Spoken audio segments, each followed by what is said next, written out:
Today we're continuing our videos on the accounting manual. We're approaching the end of the videos, not the end of the video, but the end of the series of videos on the accounting manual. A few more left in my mind to make. Today's video is going to be all about the statement of changes in net assets, the operating statement. Let's take a look at what that statement looks like and just bring up a few points. And so here are the standard financial statements that we're modeling the Sunplus world after. And we start right away with the balance sheet, which we have covered as much as I want to cover it. There's plenty of things more to learn, but these are old familiar friends to us now. And we can move down now to the operating statement. And the official name of it is the Combined Statement of Financial Activity. Okay? If I slip up and call it an income statement, it's analogous to a business income statement, and it is just old-time me. Sometimes reverts back to calling an income statement, but the official name is the Statement of Financial Activity. And then sometimes in the United States it's called the operating statement, so I call it the operating statement, but the official church name is the Statement of Financial Activity. And of course the dates encompass a period of time. So the balance sheet had a point in time date, and the Statement of Financial Activity has a period of time. And we'll notice a few things about this statement. First off, this statement has starts off with operating income and expenses, coming down to sort of a subtotal of increase or decrease before appropriations. So appropriations come later, and right up here we have the earned income. You could see the label earned income. So to differentiate it from appropriations, they call it earned income, kicking appropriations out. There's something else very notable that was kicked out, and that was plant fund income. So it is very rare to have any plant fund income appear in the Sunplus world. And so we want to make sure that if you ever have anything up here, you made a mistake. The plant fund income is going to be down here in the capital activity section, other capital income. You see? So down in the capital activity section, we have all of the revenue and almost all of the expenses of the plant fund. So nothing goes here in the financial statements for the plant fund. Okay, we'll also notice up here in income, net exchange gain bracket loss. Now this is not wildly complicated. All the gain and losses on exchanges and the gain and losses on investments are all shown in the income section of the operating statement here, the Statement of Financial Activity.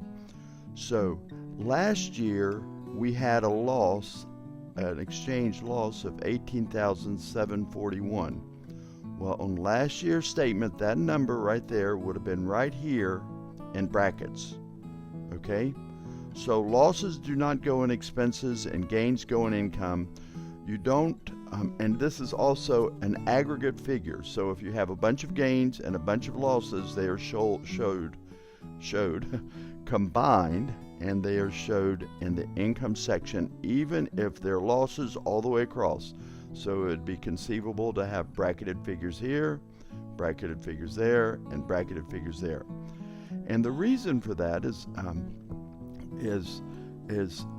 a pretty nice reason. I was glad the accounting manual did it this way. The reason for that is that you don't want your gains and losses jumping all over the place. For example, if you had done it with putting losses and expenses and gains and income, you would have had the $32.97 over here and 0 over for the previous year, and then down in the previous year you would have a gain and loss expense over here without any gain and loss for this year. Or loss for this year. So it keeps all of the gains and losses on one row by deciding to put them all under income, whether they are a loss one year, a loss all years, or a gain and loss, or all gains. They always go under earned income. And this is true for exchange gains and losses and true for investment gains and losses, unrealized gains and losses from investments. Okay, so now we come to the operating expense section. Okay, the operating expense section has these categories here, and I don't want to speak too wildly, but it is possible that your organization needs another row. Remember, these are examples. Okay, that would also be true about the revenue section. If you have a major notable revenue or a major notable expense you want to track, there's nothing that says you can't put it up here in its own category if it's very helpful.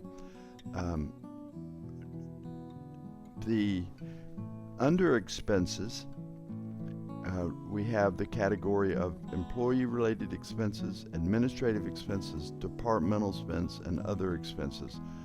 And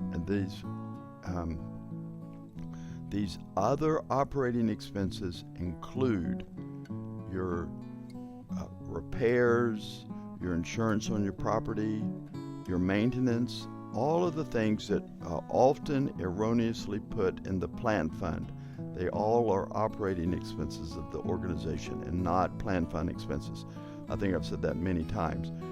The only expense here in the plan fund is the $180,009. We've talked about this before, but the only expenses, to be very technical, the only operating expenses allowed in this section here are investment expenses and depreciation. Okay, so hardly anyone has investment expenses, but then you would have depreciation as well, and it's always here. So the depreciation figure should be sitting here under administrative, up just right by itself. Okay, no other expenses for the plant fund should be showing. And then appropriation expenses, income and expenses, are here, where you have tithe appropriations received and tithe appropriations dispersed, non-tithe received, dispersed, and exchange gain and loss on appropriations. Okay, go here. Okay, that's very common to have that, and we need to be tracking it separate from exchange gain and losses that show up here. So if your appropriation is in dollars and you're doing accounting in Kenya shillings, that gain or loss from appropriation needs to be here, and nothing ever would appear here. Okay, so the appropriations for capital do not show here. Then we have the capital activity section. The capital activity section would have capital appropriations received, most of them going into the planned fund, but you can have them going into the operating fund. What comes to mind of that is a tithe appropriation, that you want to keep all of your tithe funds in the operating fund. Lots of organizations like to keep all of their tithe funds over in operations. Very reasonable. Okay, and then here, other capital income is where all of your investment income from your investment accounts or any other income that belongs to the planned fund. Okay, and it goes here. For example, donation income. the two that come to mind would be interest income on your plan fund,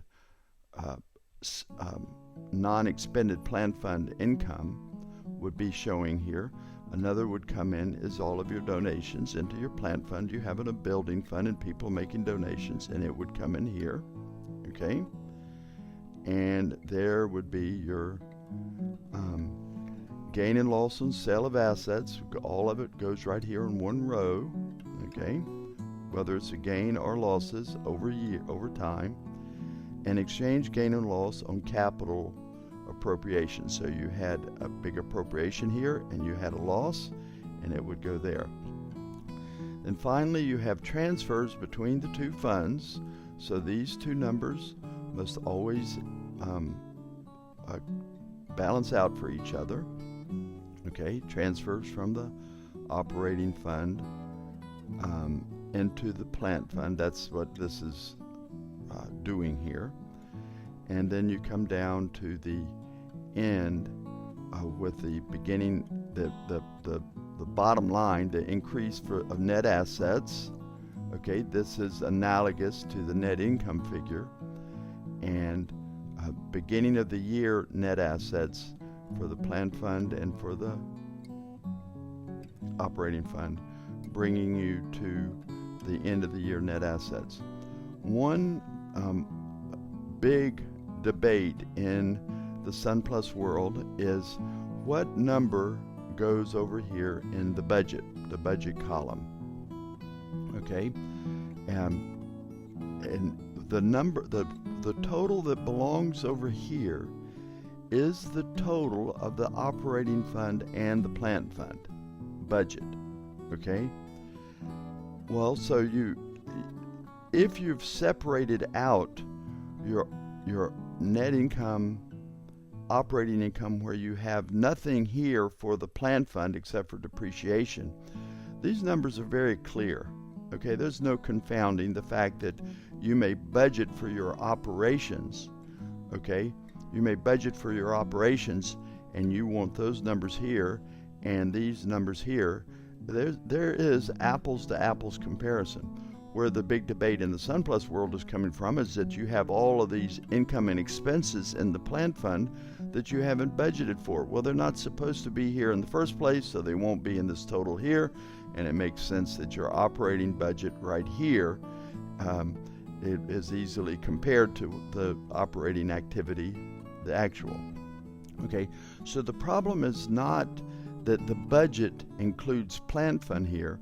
The problem is that we're putting, in the SunPlus world, we're putting things in the plant fund that are not supposed to be there.